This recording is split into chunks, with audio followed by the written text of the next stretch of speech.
हिमाचल प्रदेश त्रासदी के दौर में से गुजर रहा है, लेकिन हमारे रेलवे परियोजनाओं को रोकने के लिए 1800 करोड़ रुपए अभी तक राज्य की सरकार ने नहीं दिया। दोस्तों, देवभूमि की राजनीति में अब एक बड़ा उबाल देखने को मिल रहा है। इसे भाजपा की आतुरता कहिए या फिर कांग्रेस सरकार की विफलता, जो समाज के कई वर्गों में असंतुष्टि की भावना पैदा कर रही है।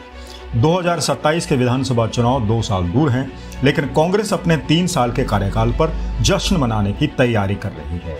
वहीं भाजपा सत्ता में लौटने के सपने देख रही है। दोस्तों, वैसे कांग्रेस ने 2022 में सत्ता वापसी के बाद भी जश्न मनाया था, अब भी मना रही है, क्योंकि 3 साल का कार्यकाल पूरा हो रहा है। लेकिन सवाल यह है कि क्या यह जश्न 2027 के बाद भी बरकरार रह पाएगा? दूसरी ओर 2022 के विधानसभा चुनाव में शर्मनाक हार झेलने वाली भारतीय जनता पार्टी अब सत्ता में वापसी के लिए बेताब है और उसने अपनी चुनावी रणनीति का बिगुल फूंक दिया है। बीजेपी ने अपनी 2027 की चुनावी पिच तैयार कर ली है और जिसका आधार है सुखविंदर सिंह सुक्खू के नेतृत्व वाली कांग्रेस सरकार की हर मोर्चे पर दिख रही विफलता। बीजेपी ने अपनी रणनीति का ताना बाना उन 4 महत्वपूर्ण वोटर सेगमेंट्स के विरुद्ध बुना है जो हिमाचल की सत्ता तय करते हैं, यानी बेरोजगार, महिलाएं, सरकारी कर्मचारी और हिंदू मतदाता। सबसे पहला और सबसे महत्वपूर्ण मुद्दा है सरकारी कर्मचारी और पेंशन भोगी। बीजेपी जोर शोर से यह मुद्दा उठा रही है कि सरकार ने कर्मचारियों और पेंशन भोगियों का बकाया नहीं किया है। पुरानी पेंशन योजना को लागू करने का वायदा तो कर दिया, लेकिन बकाया वेतन और पेंशन का भुगतान न होने से सरकारी तंत्र में एक गहरी निराशा है। बीजेपी इन कर्मचारियों को एकजुट करने में लगी हुई है, क्योंकि यह वर्ग सीधे तौर पर राज्य के राजनीतिक भाग्यों को प्रभावित करता है। ये जो पूर्व कर्मचारी हैं, जो कई वर्षों पहले 3 वर्ष पहले सेवानिवृत्त हुए, उनको पेंशन के बेनिफिट नहीं मिले हैं, मेडिकल रिइंबर्समेंट के बिल नहीं मिले हैं, ग्रेच्युटी तक नहीं मिली है, लीव इन कैशमेंट तक नहीं मिली है। दूसरा बड़ा मुद्दा है राज्य की महिलाएं। कांग्रेस ने सत्ता में आने से पहले हर महिला को प्रतिमाह 1500 रुपये देने का वादा किया था। अब 3 साल बाद भी यह वायदा जमीन पर नहीं उतर पाया है। बीजेपी इस वादे की विफलता को सीधे तौर पर कांग्रेस सरकार के महिला विरोधी रुख में पेश कर रही है और विधानसभा चुनाव में महिलाओं के वोट बैंक को साधने की कोशिश में है। लेकिन राज्य सरकार की विफलताओं का सबसे बड़ा केंद्र बिंदु है राज्य का खाली खजाना।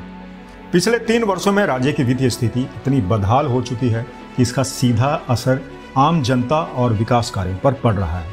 कर्मचारियों को वेतन और पेंशन के भुगतान में देरी हुई है। कई विकास परियोजनाएं फंड की कमी के कारण अधर में लटक गई हैं।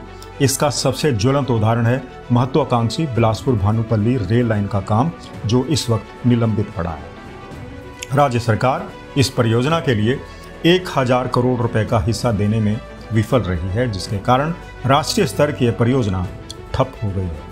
वित्तीय संकट की स्थिति यही नहीं थम जाती, राज्य की राजधानी शिमला के लिए चलने वाली एयरलाइंस की उड़ानों को भी ग्राउंड करना पड़ा है, क्योंकि सरकार एयरलाइनर को 20 करोड़ का भुगतान करने में सक्षम नहीं है। यह सिर्फ एक वित्तीय संकट नहीं है, यह एक प्रशासनिक विफलता है जो राज्य की कनेक्टिविटी और पर्यटन को सीधे तौर पर चोट पहुंचा रही है। इस वित्तीय अराजकता के चलते ही सरकार को राज्य के स्वामित्व वाले होटलों को बेचने जैसे कठोर और विवादास्पद निर्णय भी लेने पड़े, जिसने विपक्ष को और तीखा हमला करने का मौका दिया। हालात इतने खराब हैं कि एक अदालत ने बकाया भुगतान न होने के कारण हिमाचल भवन को कुर्क करने तक के आदेश दे दिए। लंबित बकाये, निजी ठेकेदारों के बिलों का भुगतान न होना और सबसे दुखद, पिछले साल आई भयानक बाढ़ और प्राकृतिक आपदा से प्रभावित लोगों को समय पर पर्याप्त मुआवजा न मिलना, इन सब ने मिलकर पूरे राज्य में कांग्रेस सरकार के खिलाफ एक व्यापक असंतोष और अराजकता का माहौल बना दिया है। बीजेपी, जो 2027 में कांग्रेस को सत्ता से बेदखल करने को आतुर है, इन विफलताओं से पर्याप्त राजनीतिक गोला बारूद मिल गया है। इन मुद्दों के अलावा बीजेपी अपनी पारंपरिक चुनावी पिच पर भी लौटी है, यानी हिंदुत्व कार्ड। बीजेपी राज्य सरकार पर आरोप लगा रही है कि उसने धर्म से जुड़े संवेदनशील मामलों में ढुलमुल रवैया अपनाया है।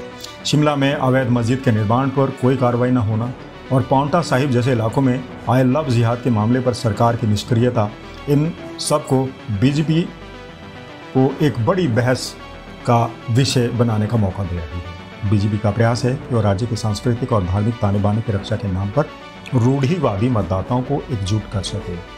यह हिंदुत्व की पिच बीजेपी की रणनीति का एक महत्वपूर्ण हिस्सा है, जिसे वो सरकार की वित्तीय विफलताओं से ध्यान हटाने के लिए उपयोग कर सकती है। लेकिन इन सबके बीच बीजेपी को भी अपनी अंदरूनी चुनौतियों का सामना करना पड़ रहा है। 2027 की लड़ाई में कूदने से पहले बीजेपी खुद गुटबाजी से जूझ रही है। पूर्व मुख्यमंत्री जयराम ठाकुर और केंद्रीय मंत्री अनुराग ठाकुर के समर्थक गुटों के बीच खींचतान सार्वजनिक रूप से कई बार सामने आ चुकी है। 2022 की हार का एक बड़ा कारण यह भी था कि पार्टी एकजुट होकर चुनाव नहीं लड़ पाई थी और टिकट बंटवारे में असंतोष था। यदि बीजेपी कांग्रेस सरकार की विफलताओं का पूरा लाभ उठाना चाहती है तो उसे सबसे पहले अपने घर को व्यवस्थित करना होगा।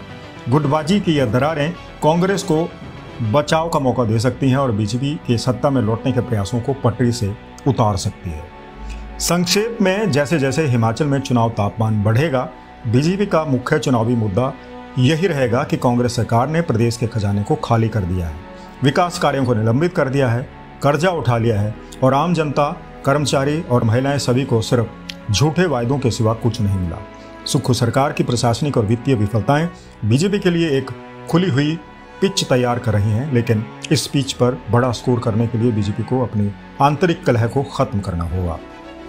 2027 का चुनाव हिमाचल में सिर्फ कांग्रेस और बीजेपी के बीच की लड़ाई नहीं होगी, बल्कि यह एक तरफ सरकारी विफलता बनाम बीजेपी के अंदरूनी गुटबाजी की कहानी भी होगी। देखना यह है कि हिमाचल की जनता इसमें से किसे चुनती है। दोस्तों, ये था आज का विश्लेषण।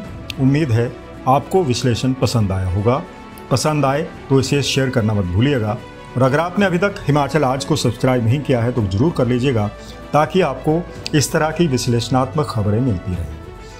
हिमाचल आज पर खबरों का सिलसिला जारी है। हम जल्द हाजिर होंगे एक नए विषय के साथ। नमस्कार।